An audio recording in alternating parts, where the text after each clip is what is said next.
नमस्कार मित्रांनो, मी डॉक्टर सागर गारवे आपले स्वागत करतो 30 दिवस 30 रेकीचे व्हिडिओ या सिरीजमध्ये. आज आपण घेऊन येणार आहोत एक नवीन व्हिडिओ जो आहे एका नवीन चक्रावर आणि ते चक्र आहे अनाहत चक्र, ज्याला इंग्रजीमध्ये हार्ट चक्र सुद्धा म्हटलं जाते. मित्रांनो, आत्तापर्यंत आपण 3 चक्राची माहिती घेतली. आता हे चौथं चक्र आहे. तुम्ही जर का मागचे 3 चक्रांचे व्हिडिओ बघितले नसतील तर नक्कीच आमच्या यूट्यूब चॅनलला जाऊन ते व्हिडिओ तुम्ही बघू शकता किंवा आय बटनवर तुम्हाला ते व्हिडिओची लिंक येत असेल. तर चला आपण आज बोलूया हार्ट चक्राबद्दल, ज्याला आपण म्हणतो अनाहत चक्र. ओके. हे चक्र आपल्या छातीच्या मध्यभागी म्हणजेच या ठिकाणी असते, चेस्टच्या ठिकाणी.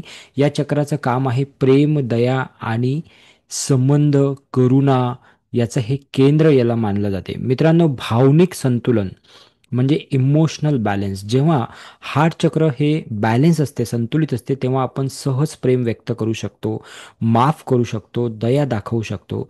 पण जर का तेच चक्र असंतुलित असेल तर त्या ठिकाणी आपल्याला बऱ्याचदा राग येतो, मत्सर येते, इनसिक्युरिटीवाली फिलिंग आपल्याला त्या ठिकाणी येते.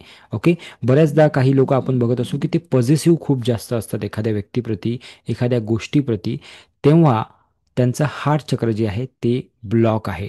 जर का एखादा व्यक्ती सहज कुणाला कुठली गोष्ट देऊ शकत असेल, त्याचं प्रेम ॲक्सेप्ट करू शकत असेल किंवा प्रेम देऊ शकत असेल, तर त्या ठिकाणी त्या व्यक्तीचं हार्ट चक्र जे आहे ते बॅलन्स आहे असं आपण म्हणू शकतो. नातेसंबंध म्हणजेच रिलेशनशिपमध्ये हे चक्र जर का ओपन असेल तर आपलं कुटुंब, मित्रपरिवार, पार्टनर यांच्यासोबतचे जे आपले रिलेशन्स आहेत ते अधिक जास्त प्रेमळ आणि चांगले असतील. शारीरिक जर का स्तरावर तुम्ही बघितलं, म्हणजेच फिजिकल गोष्टीवर जर बघितलं, तर हार्ट चक्र जर का तुमचं बॅलन्स असेल तर हृदय, फुफ्फुसे, रक्तभिसरण यांच्याशी संबंधित ज्या काही गोष्टी आहेत त्या व्यवस्थित चालू असतील. बॅलन्स असले तर आपलं हृदयाचं आरोग्य चांगलं राहील. अशा लोकांना हार्ट अटॅक वगैरे येणार नाही, टेन्शन येणार नाही, फिअर येणार नाही. ओके. कारण की ते बॅलन्स असेल आणि कारण की त्यांच्या शरीरामध्ये एक सकारात्मक ऊर्जा जी आहे ते प्रवाहित होत असेल, त्यामुळे त्यांना अशा काही अडचणी येणार नाहीत. आध्यात्मिक लेवलवर जर आपण बघितलं तर हे चक्र आपल्याला प्रेम, करुणा आणि माया या उच्च भावनांशी, या हायर फ्रिक्वेन्सी सोबत जोडण्याचं हे चक्र आपल्यासाठी काम करत असते. हायर कॉन्शियस आणि युनिव्हर्सल लव्ह कडे जाण्याचा मार्ग ओपन हे चक्र आपल्यासाठी करत असते.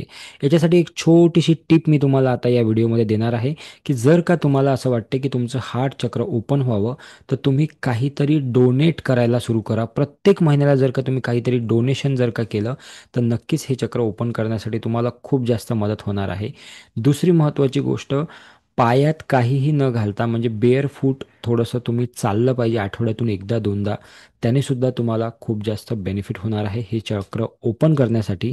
आणि शेवटची गोष्ट म्हणजे हिरव्या रंगाची कल्पना तुम्ही ध्यान करताना केली पाहिजे, किंवा हिरव्या रंगाचे जास्तीत जास्त वस्तू जर का तुम्हाला वापरता आल्या किंवा काही क्रिस्टल्स तुम्हाला वापरता आले, घालता आले, तरीही तुम्हाला हे चक्र ओपन करण्यासाठी खूप जास्त मदत होईल. मित्रांनो, ह्या चक्रांबद्दल अधिक आणि डिटेल माहिती जर का तुम्हाला जाणून घ्यायची असेल, तर आम्ही लेवल 1 शिवशक्ती रेकी लेवल 1चा एक कोर्स घेत असतो, जो की 3 दिवसाचा कोर्स असतो. आणि त्याच्या अधिक माहितीसाठी खाली एक नंबर तुम्हाला दिसतोय स्क्रीनवर, त्यावर तुम्ही संपर्क करू शकता, व्हॉट्सअप करू शकता, कॉल करू शकता.